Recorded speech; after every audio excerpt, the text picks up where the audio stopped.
अच्छा जी, ਇਹ ਜੇ ਉਹ ਸਿੰਧੀ ਬਿਰਿਆਨੀ ਜਿਹੜੀ ਲਾਹੌਰ 'ਚ ਅਵੇਲੇਬਲ ਹੀ ਨਹੀਂ ਹੈ। ਐਜ਼ਰ ਅਹਿਮਦ ਭਾਈ ਜ਼ਰਾ ਦੋ ਦੇ ਕਰਕੇ ਨਾ ਇਹਦੀ ਜ਼ਰਾ ਇਹ ਮਸਾਲੇ ਦੀ ਖੂਬਸੂਰਤੀ ਵਿਖਾਓ, ਫਿਰ ਇਹ ਚਿੱਟੇ ਚਿੱਟੇ ਚਾਵਲ ਵਿਖਾਓ ਜ਼ਰਾ, ਫਿਰ ਇਹ ਜਨਾਬ ਤੁਸੀਂ ਵਿਖਾਓ ਗੋਸ਼ਤ ਔਰ ਬੋਟੀ ਦੇ ਉੱਤੇ ਮਸਾਲਾ ਜ਼ਰਾ ਲੱਗਾ ਵਿਖਾਓ। ਠੀਕ ਹੈ ਜੀ, ਇਹ ਵੇ ਤਹਿ ਵਾਲੀ ਬਿਰਿਆਨੀ ਔਰ ਇਹ ਵੇਖੋ ਨਾ ਬਿਹਤਰੀਨ ਗਲਿਆ ਹੋਇਆ ਗੋਸ਼ਤ ਨਾਲ ਆਲੂ ਤੇ ਨਾਲ ਜਨਾਬ ਇਹ ਬਿਹਤਰੀਨ ਮਸਾਲਾ ਔਰ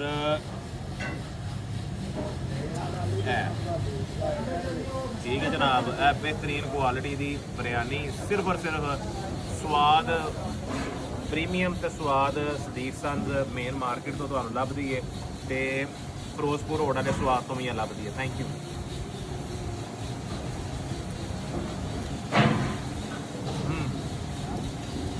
test is very much coming.